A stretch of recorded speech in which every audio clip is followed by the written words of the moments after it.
Hi hello welcome to my ఇంటి రుచులు only vegetarian. ఈరోజు ఒక హెల్దీ రెసిపీని ప్రిపేర్ చేసుకుందాం. ముల్లంగితో పప్పు. ముల్లంగి వల్ల చాలా ఆరోగ్య ప్రయోజనాలు ఉన్నాయి. ముల్లంగి తినడం వల్ల హెల్త్కి చాలా మంచిది. నార్మల్గా ముల్లంగి ఫ్లేవర్ అందరికీ ఇష్టం ఉండదు. ఇలా పప్పు చేసుకుంటే కనుక ముల్లంగి ఫ్లేవర్ అస్సలు తెలీదు. అలాగే చాలా కమ్మగా టేస్టీగా ఉంటుంది. చాలా ఈజీగా కూడా ప్రిపేర్ చేసుకోవచ్చు. ఇప్పుడు ఈ ముల్లంగి పప్పుని ఎలా ప్రిపేర్ చేసుకుందామో వీడియోలోకి వెళ్దాము. ముందుగా ఈ పప్పు కోసం మనం కందిపప్పుని 1 కప్పు వరకు తీసుకుని ఈ కందిపప్పుని ఉడకబెట్టుకుని ఉంచుకోవాలి.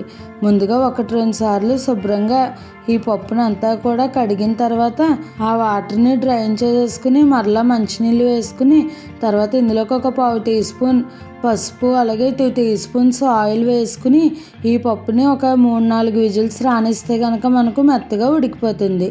ఈ పప్పుని స్టవ్ పై పెట్టుకుని ఈలోపు ముల్లంగిని కూడా కట్ చేసేసుకుని పెట్టుకుందాము. బాగా చిన్న చిన్న ముక్కలు కట్ చేసుకోవాలి.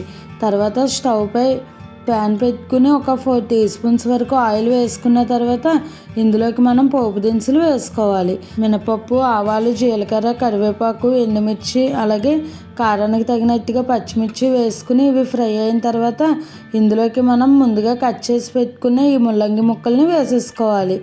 ఇందులో మీకు కావాలి అనుకుంటే వెల్లుల్లిపాయలు కూడా వేసుకోవచ్చు. ఇప్పుడు కార్తీక మాసం కాబట్టి నేను వెల్లుల్లి లేకుండా చేస్తున్నాను. మీకు ఇష్టమైతే కనుక ఉల్లిపాయలు వేసుకోవచ్చు, వెల్లుల్లిపాయలు కూడా వేసుకోవచ్చు. అలాగే ఇప్పుడు టేస్ట్కి సరిపడా సాల్ట్ అలాగే 1 టీ స్పూన్ కారం వేసుకుని ఇదంతా కూడా బాగా మిక్స్ చేసుకోవాలి. ముందుగా మనం పసుపుని పప్పులో ఉడికించేటప్పుడు వేసుకున్నాం కాబట్టి ఇందులో వేసుకునే అవసరం లేదు.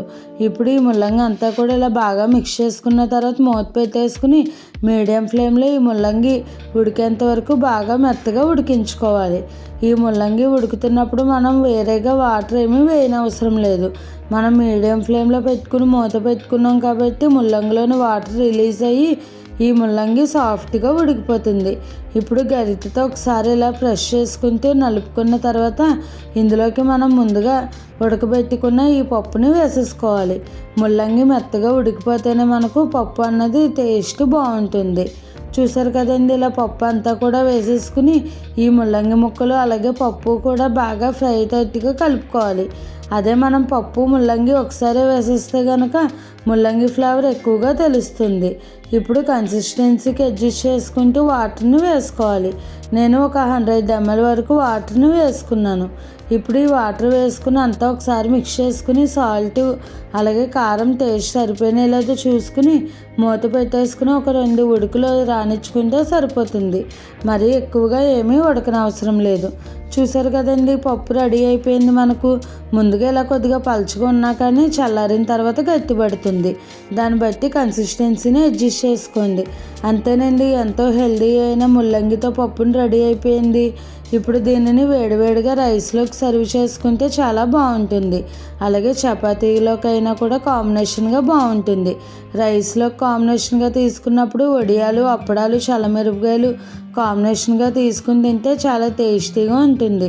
మీరు కూడా ఈ ముల్లంగి పప్పుని ట్రై చేసి ఎలా వచ్చిందో నాకు కామెంట్ చేయండి.